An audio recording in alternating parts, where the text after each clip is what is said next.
Among the 20,000 calls Asheville firefighters respond to each year, they simply show up and go to work. And what they do isn't easy. Sunday, 45 firefighters went into the Bartlett Arms Apartments. Crews suited up and went into the 5-story building. There was smoke all the way down on the floor, zero visibility. We couldn't see anything, so it was essentially like a blind search. Firefighter Jacob Hansbury, a 14-year veteran, is able to humbly say he saved the life of a person trapped in their apartment. It feels good. You know, I definitely, every time I go home from work, it's always a good feeling. It's just a feeling we have when we go home, knowing that we made some sort of a positive impact on somebody's life. The victim was later taken to the hospital as crews continued to battle the flames. I don't know, it's just one of those things that, you know, we just, it's just any other day here. Just days after that fire call, crews were back out on a different mission. This time for a man stranded out in the French Broad River, and that is when Asheville firefighter Cameron Buchanan quite literally jumped into action.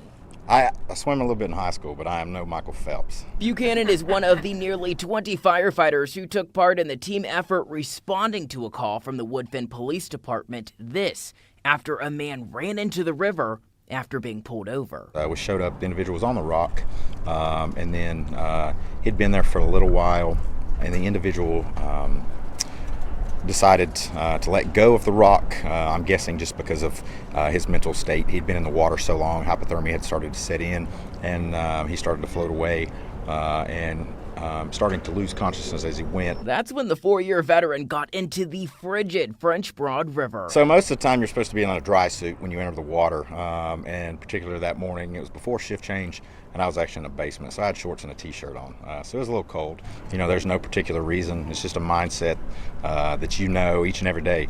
Yeah, I leave my family at home. They know what I do when I come to work, and I stand that chance of not going home. But you know, it's a risk you take. It's a chance you take. To help others. To help others. The man was later taken to the hospital. Meanwhile, AFD's chief says these two cases highlight the dedication of his nearly 300 heroes. Asheville firefighters are the best firefighters in the world, and it's just amazing to be around people of such high caliber. 2021 was the deadliest year in 2 decades on North Carolina roads. The state's traffic fatalities surpassed the previous record set in 2007.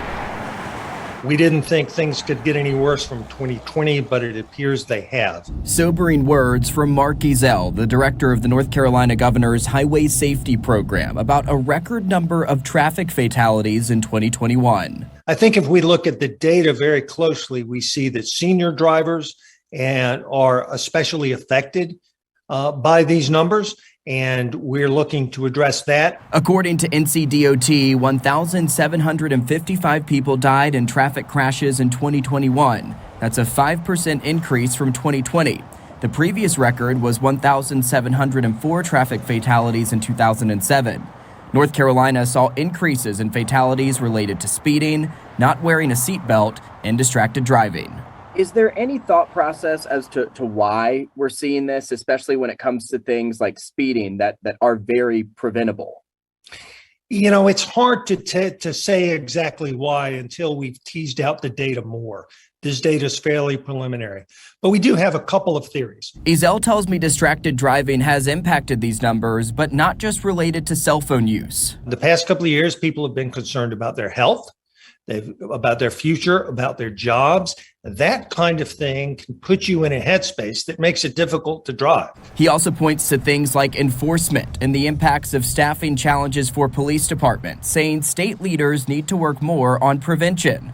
As for a solution, he tells me there's no silver bullet. Instead, we need layers of protection. We need to have safe roads. We need to have safe drivers. We need to have strong policies preventing negative driving behaviors. We need to have strong enforcement. And these numbers are not exclusive to North Carolina. They follow a nationwide trend. We do also know that North Carolina saw decreases in traffic fatalities involving pedestrians, cyclists, and work zones. Health officials say COVID numbers are looking better, but they're still not good enough. Here in Madison County, the COVID case count is still pretty high, and hospitalizations and COVID deaths are still lagging across the state.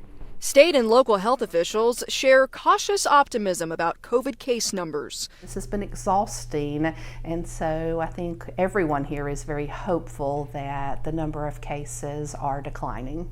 This graph from NCDHHS shows the average daily cases trending down statewide. However, case numbers are still high, especially in Madison and McDowell counties in western North Carolina. We still have several outbreaks in our county. We still have high numbers of folks who are positive, and we have a lot of folks who are still hospitalized. Both McDowell and Madison counties are reporting more than 2,100 COVID cases per 100,000 people.